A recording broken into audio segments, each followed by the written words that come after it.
आज टूनी चिड़िया बहुत खुश थी क्योंकि उसने 5 अंडों को जन्म दी थी। वह अपने अंडों से बहुत प्यार करती। मेरे 5 अंडे एक को भी नहीं फूटने दूंगी, चाहे कुछ भी हो जाए। मैं अपने बच्चों का बहुत ध्यान रखूंगी। अपने बच्चों को एक पल के लिए भी अकेला नहीं छोड़ूंगी। ऐसे वो टूनी चिड़िया पूरा पूरा दिन अपने घोंसले में ही रहती। भूख प्यास लगने पर भी कहीं नहीं जाती। इधर कालू कौवे की पत्नी सुंदरी कौवी ने भी 5 अंडे दिए थे। कालू, अब तुम अंडों पर बैठो, मैं थक गई हूँ। तुम अंडों की माँ हो तो तुम ही बैठो। माँ हूँ तो तुम भी इनके पिता हो। जितनी जिम्मेदारी मेरी है उतनी ही आपकी भी है। अब चुपचाप से अंडों पर बैठो। मैं घर में नहीं बैठ सकता। अगर अंडों पर बैठा तो बारिशों के लिए दाना पानी कौन लाएगा? हम दोनों भूखे मर जाएंगे। फिर वह दोनों पति पत्नी चुप हो जाते हैं। वह अपने अंडों को अकेला भी नहीं छोड़ना चाहते थे। कालू टूनी की भी 5 अंडे हैं और वह तो भूखी प्यासी सारा दिन अपने अंडों पर बैठी रहती है। अगर उसके घोंसले में हम अपने अंडों को रख दें तो हम दोनों की सारी चिंता खत्म हो जाएगी। वह चिड़िया क्या पागल है जो हमारे अंडों पर बैठेगी? कालू जी, मेरे पास आइडिया है जिससे वह टूनी चिड़िया हमारे अंडों का ही ध्यान रखेगी। फिर सुंदरी कौवी कालू को अपना आइडिया बताती है और टूनी चिड़िया के घर जाती है। सुंदरी बहन, आओ। कालू भैया ने मुझे बताए हैं आपको भी 5 अंडे हुए हैं। क्या आपके 5 अंडे स्वस्थ हैं? हाँ टूनी बहन, 5 अंडे एकदम तंदुरुस्त हैं। कल से एक जगह पर ही बैठी बैठी मैं तो बोर हो गई हूँ। सुंदरी बहन, तुम यहाँ हो तो अंडों के पास कौन है? कालू बैठा है। मैं अंडों की रखवाली के लिए कालू को बिठा कर आई हूँ। वैसे टूनी बहन, मैंने सुना है तुम भूखी प्यासी सारा दिन घोंसला में ही रहती हो। हाँ सुंदरी बहन, मैं अपने अंडों को अकेले भी तो नहीं छोड़कर जा सकती। फिर चाहे भूख हो या प्यास में तो अपने अंडों की रखवाली करूंगी। टूनी, एक काम करो, तुम बाहर से कुछ दाना खाओ जब तक मैं तुम्हारे अंडों पर बैठी रहूंगी। अगर ऐसे ही भूखी प्यासी बैठी रहोगी तो तुम कमजोर हो जाओगी। सुंदरी बहन, तुम बहुत अच्छी हो।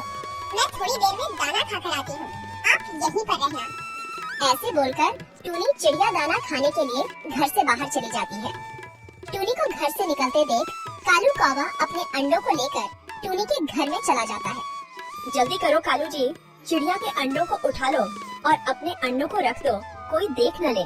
फिर कालू कौवा ऐसा ही करता है। वो टूनी के अंडों को अपने साथ ले जाता है। थोड़ी देर बाद चिड़िया भी वापस आती है। सुंदरी बहन, आपका बहुत बहुत धन्यवाद। मैंने भरपेट आया और पानी भी पी। इसमें धन्यवाद कैसा? तुम भी तो सबकी मदद करती हो टूनी, तो आज मैंने भी कर दी। अब मैं चलती हूँ। ऐसे बोलकर सुंदरी कौवी वहाँ से चली जाती है। कालू जी, हमारी अंडों की रखवाली वो छोटी चिड़िया टूनी करेगी और हम दोनों मस्त मौज करेंगे। हमारे अंडे तो एकदम सुरक्षित जगह पर है, लेकिन अब टूनी के अंडों का क्या करें? एक काम करो, कहीं भी फेंक दो। फिर वह दुष्ट कालू कौवा बेचारी टूनी चिड़िया के 5 अंडों को एक एक करके सभी अंडों को फेंक देता है। बेचारी टूनी चिड़िया को तो कुछ भी मालूम नहीं था। वह कौवों के बच्चों का पूरा ध्यान रखती। धीरे धीरे समय बीतता गया। सुंदरी, अब हमारे अंडों से बच्चे निकलने का समय पूरा हो गया। बच्चों के पास हम दोनों का होना बहुत जरूरी है, वरना बच्चे चिड़िया को ही अपनी माँ समझेंगे। हाँ कालू जी, मुझे सब पता है। चले, हम अभी से चिड़िया के घर के पहरा देते हैं। ऐसे बोलकर दोनों दुष्ट कौवे टूनी चिड़िया के घर जाते हैं। टूनी, अंडों से बच्चे कब निकलेंगे? क्या खबर है अंडों का? सुंदरी, बस किसी भी समय में अंडों से बच्चे निकलने वाले हैं। मुझे तो लगता है आज ही अंडे टूट जाएंगे। ठीक है तो चिड़िया, हम रात को यही सोएंगे। मगर क्यों कालू भैया, आप मेरे अंडों के पास क्यों रहना चाहते हो? टूनी, कालू जी हमारे अंडों की बात कर रहे हैं। हमारे अंडे भी आज रात को फूट सकते हैं। फिर सुंदरी कौवी कालू को घर से बाहर ले जाती है। कालू जी, आप पागल हो गए हो क्या? अभी हमारा भांडा फूट जाता, जरा लगाम रखा करो। सुंदरी, हम भी नहीं सोएंगे, पूरी रात अंडे फूटने का इंतजार करेंगे। फिर दोनों दुष्ट कौवे चिड़िया के घर के बगल में बैठ जाते हैं और चुप चुप कर अपने अंडों को देखते हैं। आधी रात हो जाती है। कालू और सुंदरी तो घोड़े बेचकर सो गए थे, मगर टूनी चिड़िया तो जाग रही थी। वो अपने अंडों से बात कर रही थी। मेरे प्यारे बच्चों, जल्दी जल्दी अंडों को तोड़कर बाहर आ जाओ। फिर मैं तुमको लोरी सुनाऊंगी, मीठे मीठे फल खिलाऊंगी, आपके नन्हे नन्हे पंखों को उड़ना सिखाऊंगी। इस तरह से टूनी चिड़िया पूरी रात अपने अंडों से बात करती है। उसे अंडे टूटने का बेसब्री से इंतजार था। सुबह हो जाती है और 5 अंडों से कौवे के बच्चे बाहर निकलते हैं। टूनी चिड़िया तो कौवे के बच्चे देखकर हैरान हो जाती है। ये मेरे बच्चे नहीं हैं। मेरे बच्चे कौवे कैसे बन गए? नहीं नहीं, मेरे बच्चे कौवे नहीं हो सकते। कालू जी, उठो कालू जी, घोड़े बेचकर सोए हो? सुबह हो गई, हमारे अंडे भी टूट गए हैं, जल्दी चलो। वह दुष्ट कौवे भागे भागे टूनी के घर में घुस जाते हैं।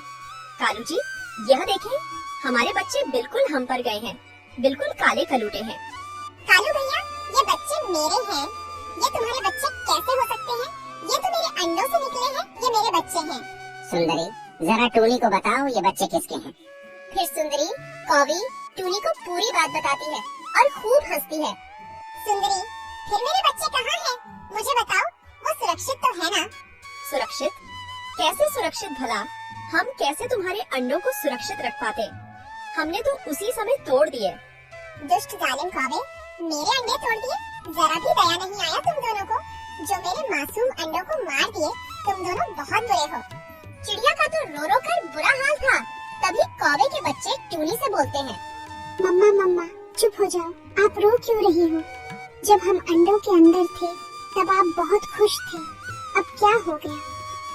मेरे प्यारे बच्चों, ये चिड़िया आपकी माँ नहीं है, हम दोनों हैं आपके माता पिता। आओ हमारे पास आ जाओ।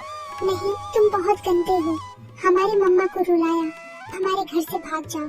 हमारी असली मम्मा यही है, तुम भागो हमारे घर से। ऐसे बोलते हुए 5 बच्चे चिड़िया को मम्मा मम्मा बोलते हैं। उसके पास चले जाते हैं। यह सब देखकर सुंदरी की ममता भी जाग चुकी थी।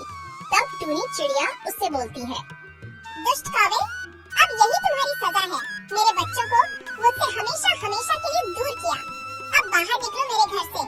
ये 5 बच्चे मेरे हैं, मैं ही इनकी असली माँ हूँ। मम्मा, हमें पता है आप ही हमारी माँ हो। एक गंदे पक्षी हमें भी आपसे दूर करने आए हैं, लेकिन हम आपसे दूर नहीं होंगे। फिर चिड़िया दुष्ट कौवों को अपने घर से बाहर निकाल देती है। कालू और सुंदरी अपने किए पर बहुत शर्मिंदा थे। अपने बच्चों को अपने से जुदा करके बहुत पछताते हैं।